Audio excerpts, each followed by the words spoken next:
All right, we got Coach Geyser and Brooklyn Troyer here. Coach, can you go through the approach guarding Vinskovich and how you think you guys did?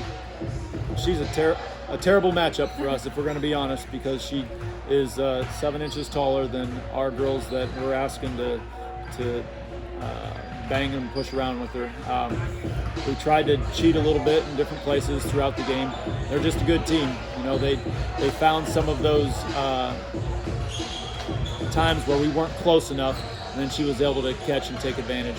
And you know, it's tough when she gets down low, because if she misses it, it's hard to keep her from getting the next one. So we tried some different things. I saw she had 25 points, so kudos to her. Sure. You guys got down 7-0 early. What was kind of the message to you? Obviously came back, took the lead, but playing in a game like this, sometimes nerves can get to you guys. How did you guys recover from getting down real early? Well, we do rely on the perimeter, the three-point line a lot, and we trust that we can put points on the board too. So we know good teams are going to make runs. We feel like we're a good team, so we thought we were going to make a run too. And Kelsey Wolf got us off to a good start from the three-point line, and then it was kind of a chess match from there, back and forth with them making a run. We built a lead, I think, to 11 at one point, and then were they up by 4? So I mean, it was a good game. It's a good game, tournament atmosphere, and good for both teams. Yeah. Brooklyn, you obviously played through some frustration with some foul trouble. What are you telling yourself mentally through that game, knowing that you obviously are needed to win, but you are off and on the floor with foul trouble? I mean, in my head, I'm always like, keep your hands down, keep your hands out, and what they're preaching to me all the time. And sometimes it works, and sometimes it obviously doesn't. So I just gotta fight through that and just get through the times when it doesn't work, and just figure out a way to win no matter what, though. As a leader, senior on this squad, what was your message, or how were you kind of leading the players? Like Coach mentioned, you were up 11, then went down 4 going into the fourth. Where was your leadership there, and what were you kind of telling the kids?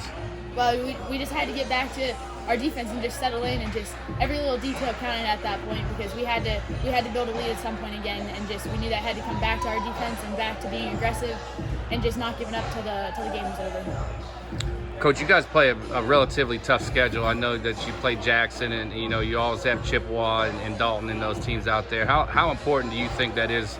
And Tuslaw you just played. How important is that in games like this for you guys to be prepared on the floor? This was a great game for us, because next Thursday we're at Norwayne, and they've only lost once as well. So they got a couple nice big girls that are tough matchups for us. So playing in these type of situations, I told the girls in the locker room, we're going to be in that situation again, and you got to be gritty and just tough it out. And these are the games you learn from, not the ones where you're up by 40. And so making the schedule harder is hopefully going to pay off as we go down the stretch here. Brooklyn, this is your first game at the Classic, and you're pretty familiar with Highland and this gym, and you spent a lot of time in here, and you know a lot of the players and the coaches really well. Did it mean a little extra for you to kind of not only get the win, but be a big factor at the end? Oh yeah, of course. I mean, been looking forward to playing here. That was the whole thing this whole season. That one of our huge points in the season, that would be fun. And yeah, it was just a lot of fun, and it meant a lot to be here and play, and especially win them. What was going through your head towards the end of the game? You guys were down a couple possessions, then you came back and tied, and you made the game-winning play with a steal for a layup. What was kind of going through your head previous to that steal, and then as you connected and got the lead? Just think that, this game, it's ours. Just looking at the clock, knowing, hey, one possession, this is going to be our game. And just hitting that possession and getting that shot just felt really good, and just really fun to be in that position. Coach, can you tell me a little bit about that last defensive play? Were you guys just hoping to maybe get a stop and push it to overtime, and then obviously you get a steal and a layup? How'd that go? So they were taking it out on the baseline, and we recognized the set that they were in. So we kind of knew what they were going to do. So I was hoping that we could jump the play, and grab that steal. She got her hands on it, and then when she's going down the court in a one-on-one situation, there was no chance the timeout was going to be called. unless she fumbled it. It was in Brooklyn's hands, and we trust her to make that play. And I'm proud of her for expecting to put herself in that spot and finish the game.